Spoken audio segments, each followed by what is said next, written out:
Let's get some analysis now from Khaled AL-Hroub into the conversation, who's a Middle East Studies professor at Northwestern University in Qatar. Thank you so much for being with us on the program, Professor. I first want to ask you if these negotiations, if you think these negotiations are being held in good faith, with Trump continuing to threaten Iran with attacks, with the U.S. military buildup that we're seeing in the region, and Israel preparing for the worst case scenario. First of all, sure, I think many people in the region had a sigh of relief. But as you said, and as many people believe, I guess, the show is still on. We have been there, the same episode. Looks like a sequel of what happened last year. We had the same round of long negotiations between the Iranians and the Americans, and yet at the same time there was a parallel line, a parallel operation preparing to strike Iran. So that was kind of a grand process of deception, if you like. And I can't see what's happening now in Muscat is very far from what we had last year. So I think all options are still on the table, and the chances of having a military strike against Iran and maybe an agreement are even and equal. We know by now that Trump is very unpredictable. He could do sharp turns and even U-turn on whatever he is doing. So changing tracks to war, especially under the Israeli pressure that we all know of, Israel wants the Americans to go ahead and strike Iran. This is obvious on daily and maybe even on hourly basis. You have statements coming out from Israel pushing the Americans to do this.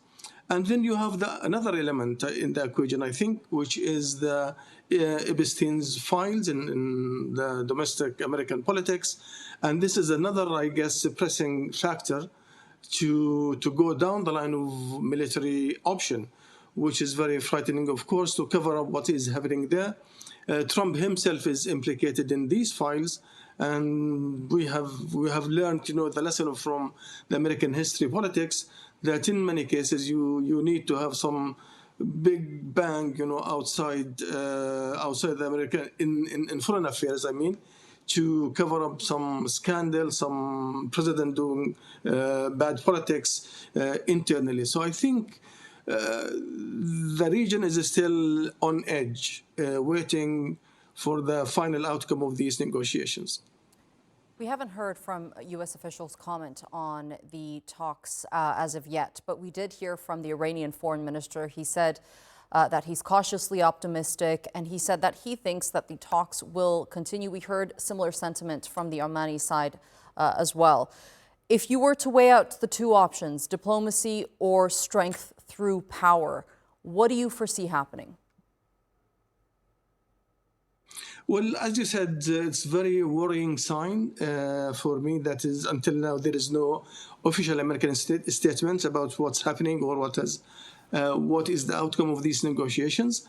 Weighing two options, I would go for more possible military action, in fact. I can't believe that all this military buildup in the region that has taken weeks, the American pressure, the Epstein files, all these elements put together would only lead to a deal with Iran. Especially, we know that the gaps are still very, very, very big. The demands imposed by the Americans and the Israelis are, I think, as if you are asking Iran to sign a surrender agreement, a treaty which is beyond, I think, Iranian acceptance. When it comes to the nuclear file, the ballistic missiles, the regional influence, all these elements are still on the table. And then we have official declared Iranian position saying so many files should not be even touched. We could only talk about the nuclear file. So you have the gap is still there. And then the other external factors to do with the Americans and the Israelis are still kind of even building up. So unfortunately, I'm more on the pessimistic side. Do you think regime change will come with military action if Trump does indeed decide to take military action against Iran? Because when he's asked by reporters on what he's told his Iranian counterparts, he says two things. One, he calls for nuclear reforms, and two, he refers to the protests that were happening in Iran. It's very ironic because we all know that Trump and his administration in the first term and the second term, they care less about democracy and democratization everywhere in the world. So they don't care. But, when it comes to Iran, this becomes, very high on the agenda. I am not really sure that this is a sincere kind of intention. This is a pretext used to justify the military action. Now and then, and at the same time, not only this. In fact, I think we need to highlight, the Israeli dimension in this and the Israeli parallel.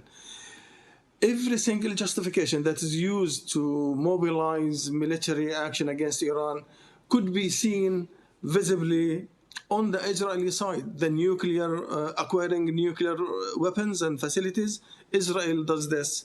Incurring regional instability.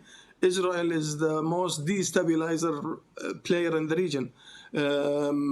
Striking even countries, 5-6 Arab countries were hit militarily by Israel. And then the same justifications are there on the Israeli side. And yet, the Western world and the American effort is directed only against Iran.